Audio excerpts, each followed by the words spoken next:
कि देश की सुरक्षा किस ओर जा रही है, हमारी विदेश नीति क्या होनी चाहिए, चाइना के साथ हमारे किस प्रकार से संबंध होने चाहिए।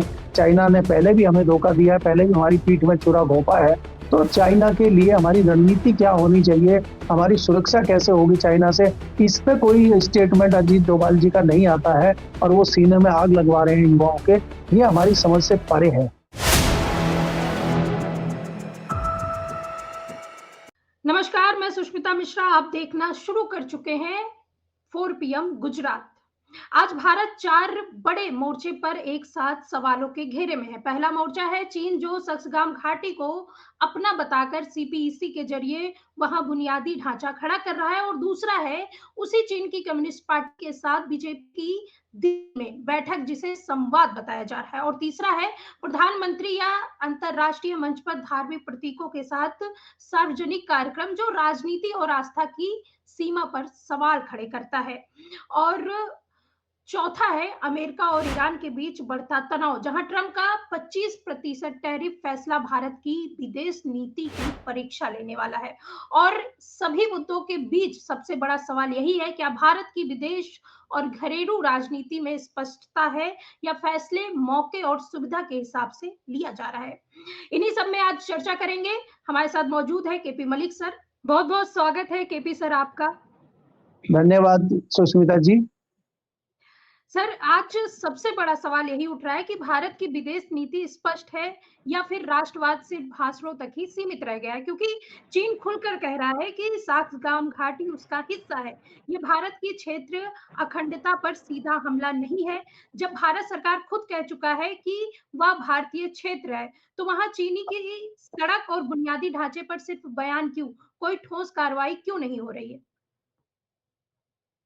देखिए सुष्मिता, अगर आप देखें जिस प्रकार से देश में आज एक माहौल बना हुआ है, भारत सरकार या ये कहें कि भारतीय जनता पार्टी का जो सत्ताधारी दल है, वो देश में विकास कार्य, विदेश नीति सबको छोड़ छाड़ के धार्मिक मुद्दों में उलझा हुआ है। चाइना तो नास्तिक देश है, चाइना में तो कोई इस तरह की चीजें होती नहीं है, फिर भी विकास में और टेक्नोलॉजी में हमसे कितना आगे है वो। हमारे पास तमाम घटनाएं हैं। आज चाइना की विदेश मंत्री जिस प्रकार से सकलाम की वैली को अपना बता रही हैं, उस पर भारत की रणनीति क्या है, उस पर भारत का जवाब क्या है। अरुणाचल में लगातार खबरें आ रही हैं कि अरुणाचल में काफी बड़े हिस्से पर कब्जा करके चाइना कहीं गांव बसा रहा है, कहीं अपने किसानों को बसा रहा है। तो हम क्या कर रहे हैं? भारत सरकार की तरफ से कोई बयान आता नहीं है। आज भारतीय जनता पार्टी का जो सत्ताधारी दल है, चाइना के लेफ्ट पार्टी के नेता आके उनके साथ मीटिंग कर रहे हैं।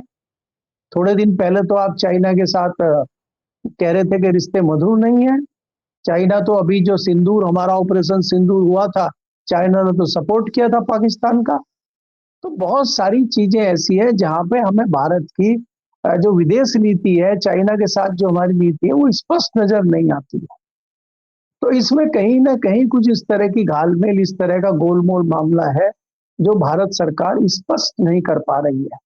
चाइना की हिम्मत कैसे हो रही है? देखिए, भारत के लिए बहुत बड़ा खतरा है जो चाइना CPEC कॉरिडोर बना रहा है, चाइना से लेके पाकिस्तान तक, और वो भारत के बॉर्डर से जाता है। भारत के लिए बहुत बड़ा खतरा है, लेकिन भारत उस पर बोल क्यों नहीं रहा है? भारत उसका विरोध क्यों नहीं कर रहा है? मुझे लगता है कि जिस प्रकार से आज हमारे अमेरिका के साथ रिश्ते तल्ख हुए हैं, तो हम थोड़ा सा सॉफ्ट मामला चाइना के साथ करना चाह रहे हैं। तो ये जो सॉफ्ट रणनीति भारत की है, ये कितना ठीक रहेगी, कितना इसमें हमें नुकसान होगा, कितना क्या फायदा होगा, ये तमाम चीजें देखनी होंगी। इसके लिए सरकार क्या कर रही है, क्या नई रणनीति है, सरकार की तरफ से इस तरह का कोई स्टेटमेंट आया नहीं है। हालांकि विपक्ष जो है, जो कल दिल्ली में चाइना के नेताओं की, भारतीय जनता पार्टी के नेताओं की मीटिंग हुई है, चाइना के नेता RSS के हेडक्वार्टर गए हैं, उस पर चर्चा हो रही है और विपक्ष सरकार से सवाल पूछ रहा है, लेकिन सरकार ने अभी तक कोई जवाब नहीं दिया है। तो देखते हैं सरकार कोई जवाब देती है क्या इस पे, या सरकार कोई अपनी विदेश नीति स्पष्ट करती है क्या चाइना के मामले में, इसका इंतजार है। जी। बिल्कुल सही कह रहे हैं सर, लेकिन जब चीन हमारी ज़मीन पर दावा कर रहा है, उसी वक़्त बीजेपी और चीनी कम्युनिस्ट पार्टी की मीटिंग, क्या यह विरोधाभास नहीं है? पार्टी टू पार्टी संवाद राष्ट्रीय हितों से ऊपर कैसे हो सकता है? क्या सरकार बताएगी कि इस मीटिंग में उस बारे में जो वो मुद्दा है, वो उठाया गया या नहीं? नहीं, देखिए, भारतीय जनता पार्टी के जिन नेताओं से मीटिंग हुई है, उनके साथ चाइना का इतना बड़ा मुद्दा डिस्कस होगा, मुझे नहीं लगता है। ये तो सरकार का काम है, ये तो विदेश मंत्रालय का काम है, तो प्रधानमंत्री स्तर की बात है। इसमें जो नेता उनसे मिले हैं, भारतीय जनता पार्टी के जो नेता मिले, उनके साथ इस प्रकार का कोई डिस्कशन हुआ मुझे नहीं लगता है।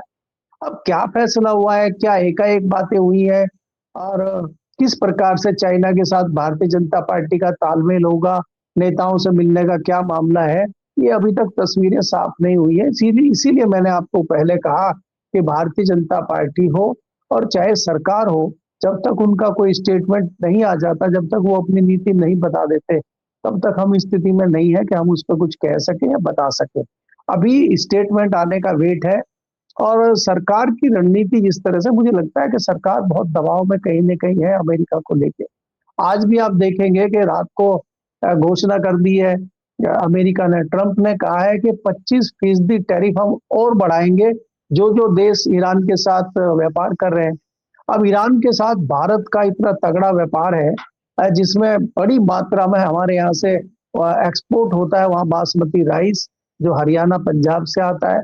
चाय एक्सपोर्ट होती है, बहुत सारी चीज़ें यहाँ से एक्सपोर्ट होती हैं और ड्राई फ्रूट्स वगैरह हम भी वहाँ से मँगाते हैं। तो अगर इस तरह की टैरिफ अमेरिका हमारे ऊपर लगाता है और हमारा जो व्यापार ईरान के साथ चल रहा है, उस पे प्रभाव पड़ता है, तो मुझे लगता है कि देश के किसानों की कमर टूट जाएगी, खासकर उत्तर भारत के जो प्रदेश हैं, चाहे वो हरियाणा हो, जो सबसे बड़े कृषि उत्पादक माने जाते हैं। हरियाणा, पंजाब और वेस्टर्न यूपी का जो एरिया है, जहाँ बड़ी मात्रा में बासमती राइस पैदा होता है और हम एक्सपोर्ट करते हैं। ऐसे में चावल की कीमतें गिर जाएँगी और किसानों का बहुत बड़ा नुकसान हो जाएगा। तो क्या इस बारे में भी सरकार कोई रणनीति बना रही है? सरकार कुछ सोच रही है? इस पे भी सरकार को एक स्टेटमेंट जारी करना होगा, इसका इंतज़ार हम लोग कर रहे हैं। जी। बिल्कुल सही कह रहे हैं, इंतज़ार हम लोग भी सभी कर रहे हैं। लेकिन सर, प्रधानमंत्री द्वारा भगवान हनुमान की तस्वीर वाली पतंग उड़ाना, क्या ये आस्था या इवेंट मैनेजमेंट था? अगर यही काम कोई विपक्षी नेता करता, तो क्या बीजेपी इसे बनाए आहत वाला मुद्दा नहीं बना देती? क्या धार्मिक प्रतीकों का इस तरह इस्तेमाल देश को जोड़ता है या समाज को बाँटता है? देखिए सुष्मिता, अगर आप देखें कि देश में एक अलग माहौल चल रहा है, जहाँ प्रधानमंत्री मोदी सोमनाथ में धार्मिक यात्राएँ निकाल रहे हैं, डमरू बजा रहे हैं, पतंग उड़ा रहे हैं और दूसरी तरफ वहीं चाइना हो, अमेरिका हो, वो टेक्नोलॉजी की बात कर रहे हैं, वो व्यापार की बात कर रहे हैं, वो दूसरे विकास के मुद्दों की बात कर रहे हैं। तो हमें लगता है कि हम एक अलग लाइन पे जा रहे हैं, अलग रास्ते पे जा रहे हैं। क्या धार्मिक मुद्दों को लेके देश का कोई भला हो सकता है? उस तरफ संघ के प्रमुख मोहन भागवत जी स्टेटमेंट देते हैं कि हिंदू राष्ट्र होना चाहिए, अब वो इनको अचानक हिंदू राष्ट्र याद आ गया है। मोदी जी को सोमनाथ याद आ गया, जो 1000 साल पहले घटना हुई थी सोमनाथ की, वो उसकी याद दिला रहे हैं और वो कह रहे हैं कि हमें अपनी अस्मिता का बदला लेना होगा। सबसे बड़े हैरानी की बात ये है कि जो हमारे राष्ट्रीय सुरक्षा सलाहकार हैं, अजीत डोभाल जी, वो भी ये कह रहे हैं कि युवाओं के सीने में आग होनी चाहिए। हमारे साथ जो पहले जो हमारे ऊपर हमले हुए हैं, जो हमारी जो चीज़ें हुई हैं, उसका हमें बदला लेना है। तो आप उन चीज़ों का बदला लेने के लिए आप तो इतिहास में जा रहे हैं, 1000 2000 साल पीछे की बात आप कर रहे हैं, तो देश को आप आगे ले जाना चाहते हैं या पीछे ले जाना चाहते हैं? जिस सुरक्षा सलाहकार की ज़िम्मेदारी है कि देश की सुरक्षा किस ओर जा रही है, हमारी विदेश नीति क्या होनी चाहिए, चाइना के साथ हमारे किस प्रकार से संबंध होने चाहिए, चाइना ने पहले भी हमें धोखा दिया है, पहले भी हमारी पीठ में छुरा घोंपा है, तो चाइना के लिए हमारी रणनीति क्या होनी चाहिए, हमारी सुरक्षा कैसे होगी चाइना से, इस पे कोई स्टेटमेंट अजीत डोभाल जी का नहीं आता है और वो सीने में आग लगवा रहे हैं युवाओं के, ये हमारी समझ से परे है, जबकि उनका ये काम नहीं है। देश की सुरक्षा का काम, उनका कोई स्टेटमेंट आज तक पहलगाम पे नहीं आया, उनका कोई स्टेटमेंट दिल्ली के बम विस्फोट पे नहीं आया, उनका कोई स्टेटमेंट जो एक और हमला हुआ था जम्मू कश्मीर में, उस पे नहीं आया। तो अगर आप उन पे नहीं बोलते हैं और आप धार्मिक इस तरह की भावनाओं पे बोलते हैं, तो कहीं न कहीं शंका पैदा होती है और एक शक पैदा होता है कि आप देश को किस तरफ ले जाना चाहते हैं। जिन लोगों के कंधों पे जिम्मेदारी है देश को एक दिशा में ले जाने की, वो क्या दिशाहीन कर रहे हैं देश को या भरमाने का काम कर रहे हैं? आप हिंदू धर्म या मंदिर मस्जिद की लड़ाई को कितना आगे ले जा सकते हैं, उससे क्या प्राप्त करना चाहते हैं आप? तो ये मुझे लगता है कि हमारी विदेश नीति जो है आज भटकी हुई है और सरकार उस पे कोई स्पष्ट निर्णय नहीं ले पा रही है। अब सरकार क्या करेगी, किस तरफ जा रही है, ये देखने वाली बात है। जी। सर आखिरी सवाल है, ट्रंप का ईरान से व्यापार करने वालों पर 25% टैरिफ भारत के लिए ये कितना बड़ा खतरा है? क्या भारत अमेरिका के दबाव में अपनी स्वतंत्र विदेश नीति से समझौता करेगा? देखिए, मैंने पहले ही सुष्मिता कहा कि जिस प्रकार से ट्रंप ने घोषणा की है कि जो देश ईरान के साथ व्यापार करते हैं उनके ऊपर 25% टैरिफ बढ़ाया जाएगा, हमारे ऊपर पहले ही 50% है और 25% और बढ़ जाता है, तो भारत के व्यापारियों की कमर टूटेगी और उसमें सबसे बड़ा नुकसान किसानों को होगा।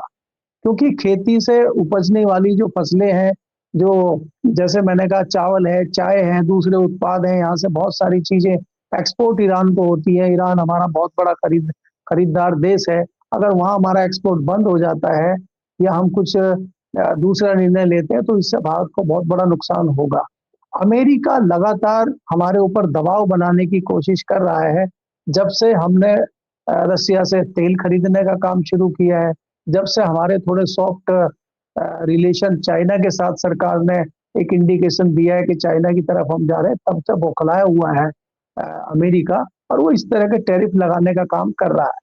तो इसमें कोई दो राय नहीं है कि भारत को इसका बड़ा नुकसान होगा और जनता की कमर टूटेगी। अभी डॉलर इतना महंगा है और हम उसको कंट्रोल ही नहीं कर पा रहे हैं, तो एक और नई चीज हमारे साथ आ जाएगी, तो मुझे लगता है बड़ा नुकसान भारत के लिए हो सकता है। जी। बहुत-बहुत धन्यवाद सर, बहुत अच्छी चर्चा की आपने। तो ये चर्चा आपको कैसी लगी? आप कमेंट करके अपनी राय ज़रूर दीजिएगा। देखते रहिए 4 पीएम। नमस्कार।